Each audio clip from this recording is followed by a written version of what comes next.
ሰላም ጤና ይስጥልኝ ውድ ተከታታዮቼ እንዴት ናችሁልኝ? አዲስ ሆናችሁ እንኳን ወደ ቻናሌ በሰላም መጣችሁ። ሜሪያም እባላለሁኝ።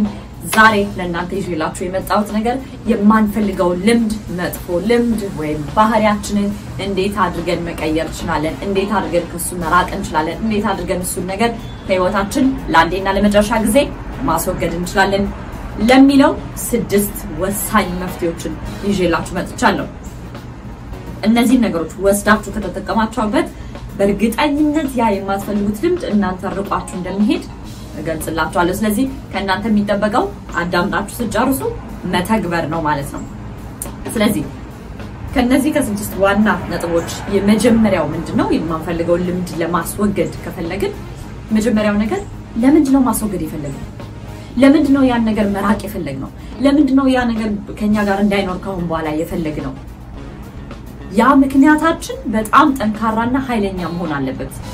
አይ በቃ ምናምን መለወጥ ስለፈለኩ ነው ምናምን አይነት ነገር ከሆነ ጠንካራ አይደለም፣ በቂ አይደለም።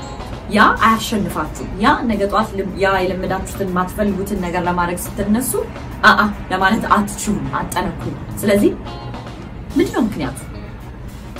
እናንተ ህይወት ላይ ምን አይነት ጉዳት አምጥቷል ይሄ ነገር? በዙሪያችሁ ያሉ ሰዎች የምትወዷቸው የሚወዷችሁ ሰዎች ላይ ምን አይነት ችግር ፈጥሯል? በምን አይነት መልኩ እነሱን አጥቅቷል፣ አፌክት አድርጓል? የመጀመሪያው ተቀዳሚው ነገር ማወቅ ያለባችሁ ምክንያቱ ነው። ጠንከር ያለውን ምክንያት። ይሄ ገና ባህሪውን ከመቀየራችን በፊት ገና ልምድን ከመቀየራችን በፊት ማለት ነው። በሁለተኝነት አሁንም ገና ከመቀየራችን በፊት ማወቅ ያለብን ወይም ማድረግ ያለብን ነገር ምንድነው? ይሄንን ልምድ ስንተወው ይሄንን የማያስፈልገውን ባህሪ ጸባዩ የፈለጋችሁትን ነገር ስትተውት በምን ልትተኩት አሰባችሁ? በምን ልትተኩት አሰባችሁ? የምትተኩት አዲሱ ነገር ለእናንተ የሚጠቅምና ወሳኝ ነገር እንደሆነም እርግጠኛ ሁኑ። ለምን ነገሩ ከድጦ ወደ ማጡ እንዳይሆን ማለት ነው። የምትተኩበት ነገር የምትተኩበት ልምድ ምንድነው? እሱንም አስቀድሞ ማወቅ ያስፈልጋል። ለምን ያን የለመዳችሁትን ነገር ስትተው አሁን ክፍተት ሊፈጠር ነው። ያቺ ሰዓት ስትመጣ፣ ያቺ ቀን ስትመጣ፣ ያቺ የሆነ ብቻ የሚያስታውሳችሁ ነገር አለ። እሷ ነገር ስትመጣ ድሮ ወደምታረጉት ነገር ለማድረግ ትገፋፋላችሁና የዛን ሰዓት ላይ አዲስ ልትተኩት የፈለጋችሁትን ነገር እዛ ጋር አምጥታችሁ መተግበር ስለሚያስፈልግ ማለት ነው።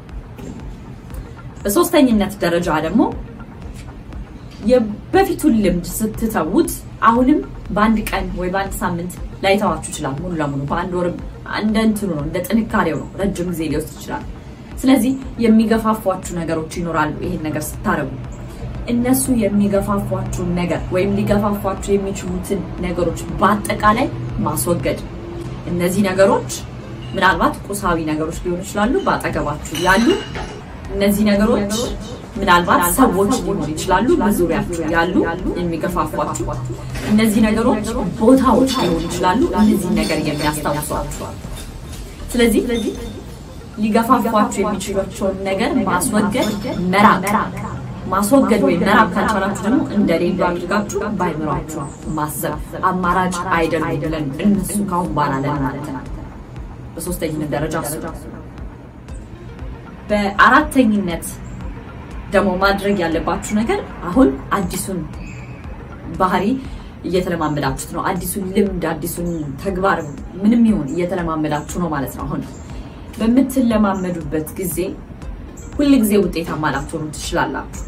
ግን ውጤታማ በሆናችሁባቸው ቀናቶች በሙሉ ውጤት ስል እናንተ የፈለጋችሁትን ያህል አድርጋችሁ ሳይሆን አረጋዋለሁ ብላችሁ እስካደረጋችሁ ድረስ ወይም ደግሞ ያንን ነገር ካሁን በኋላ አላረግም ብላችሁ ዛሬ ላይ ሳትተገብሩት ከዋላችሁ ለራሳችሁ ሽልማት ስጡት።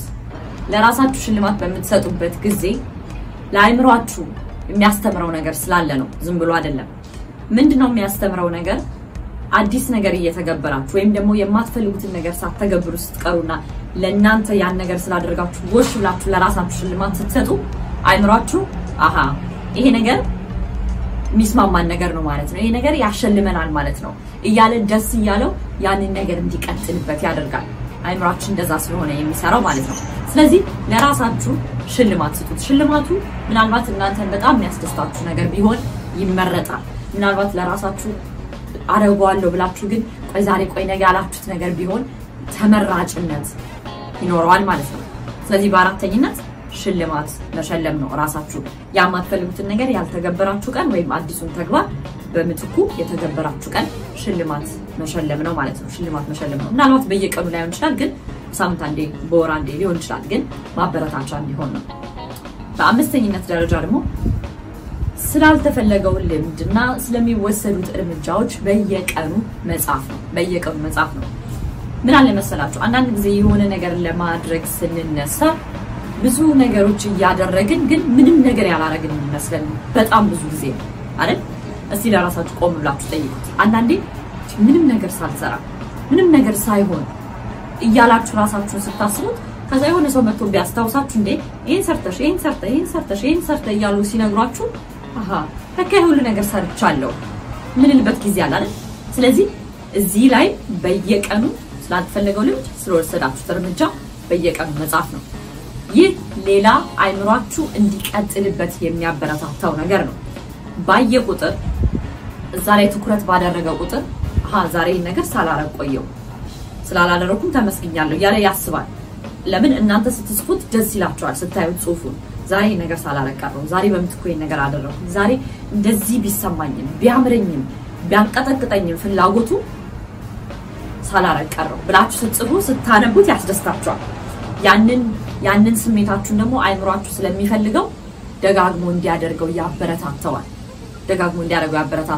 ስለዚህ አይምሯችሁን በአዲስ መልክ እንዲያስብ ያስተማራችሁት ነው ማለት ነው የመጨረሻውና በስድስተኝነት ደረጃ ደግሞ ያልተፈለጉ ልምዶችን ለመተው የሚረዳ ነጥብ ምንድነው ለሰው መናገር ፈቃደኛ ሆናችሁ ደግሞ ሶሻል ሚዲያ ላይ መለጠፍ ሶሻል ሚዲያ ላይ የምትለጥፉት ምናልባት ሁሉንም ነገራችሁን ታሪካችሁን አውጥታችሁ ሳይሆን እንደዚህ አይነት ነገር ላቆም ነው ወይም ደግሞ እንደዚህ አይነት ነገር ልጀምር ነው ብላችሁ ምትጀምሩበትን ቀን አርጋችሁ መጻፍ ወይም ደግሞ ለምታምኑት ለሚቀርባችሁና የት እየደረስክ ነው አደረኩኝ ብሎ ለሚናገራችሁ ሰው መናገር ነው በስድስተኝነት ያ ተጠያቂነትን ያመጣል ስለዚህ ያ ሰው ምን ይለኛል እንዴ ሶሻል ሚዲያ ላይ በሙሉ ለጥፈዋለሁ ሰው ምን ይለኛል ብለን እናረጋዋለን ሰው ምን ይለኛል የምትለው አመለካከት ለህልም ጥሩ ላይ ሆነ ይችላል ለዚህ ግን በጣም ወሳኝ ነገር ነው እንድትቀጥሉበት እንድትበረቱበት ያደርጋል